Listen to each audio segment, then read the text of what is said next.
الحمد لله وكفى وسلام على عباده الذين اصطفى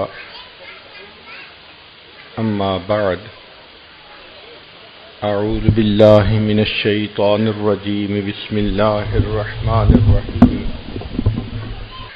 يا أيها الإنسان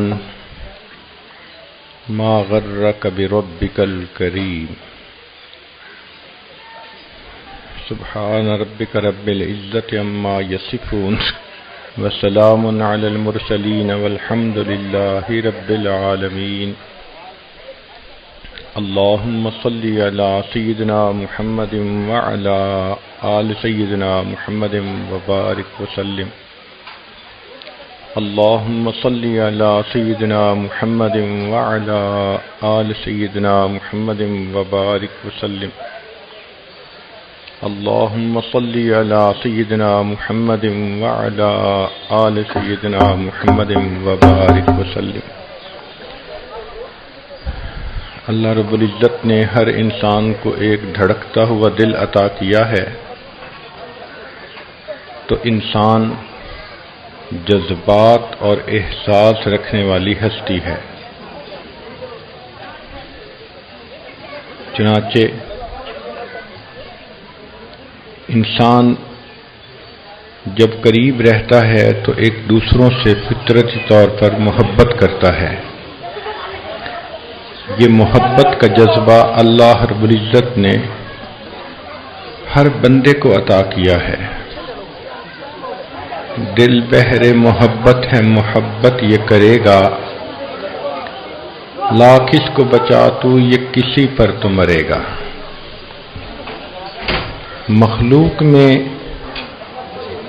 ایک دوسرے سے محبت کرنا اگر دائرہ شریعت کے اندر ہو تو یہ عبادت ہے، جیسے ماں باپ کی محبت، اولاد کی محبت، میاں بیوی کی محبت، دو بھائیوں کی آپس میں محبت، بہن بھائی کی محبت، یہ تمام محبتیں اللہ رب العزت کی نظر میں عبادت ہیں۔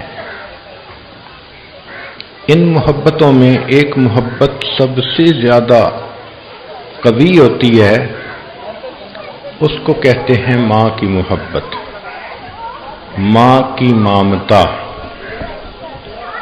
ہر مخلوق کو اللہ رب العزت نے اس نعمت سے نوازا ہے کہ ماں اپنی اولاد سے محبت کرتی ہے۔ انسان، حیوان، چرند پرند، کوئی بھی ہو، ماں کو اپنی اولاد سے محبت ہوگی۔ آپ نے کئی مرتبہ یہ منظر دیکھا ہوگا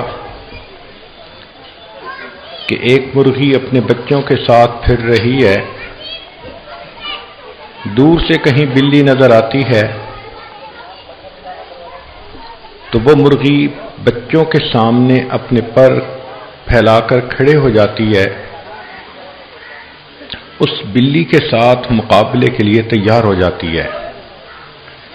وہ مرغی جانتی ہے کہ میں بلی کے ساتھ لڑ نہیں سکتی، لیکن وہ ماں ہے، وہ اپنی آنکھوں کے سامنے اپنے بچوں کو بلی کا شکار بھی ہوتا نہیں دیکھ سکتی، لہذا وہ فیصلہ کرتی ہے کہ گو میں مر جاؤں گی، لیکن پہلے تم مجھ سے نمٹو گی، پھر میرے بچوں کو ہاتھ لگاؤ گی۔ ہم نے کئی مرتبہ دیکھا کہ ایک چڑیا نے کمرے میں گھونسلہ بنایا ہوا ہے اور اس میں اس کا بچہ ہے، تو وہ چڑیا پانی لینے کے لیے، دانہ لینے کے لیے باہر چلی جاتی ہے، قدرتاً کوئی آدمی کمرے کا دروازہ بند کر دیتا ہے۔ اب وہ ماں پریشان ہے، اس کے چونچ میں دانہ ہے یا پانی کا قطرہ ہے، اور وہ کبھی اڑتی ہوئی ادھر بیٹھتی ہے، کبھی ادھر بیٹھتی ہے کہ دروازہ کھلے اور میں اپنے بچے کو یہ پانی پہنچاؤں۔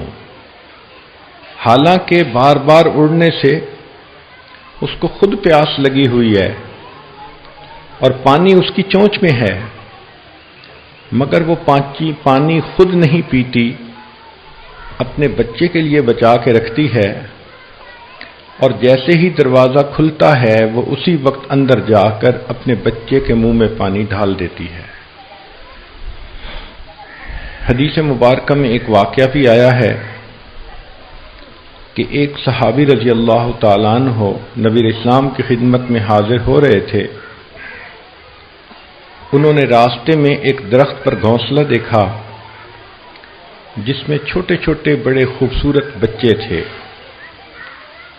انہوں نے چڑیا کے وہ بچے اٹھا لیے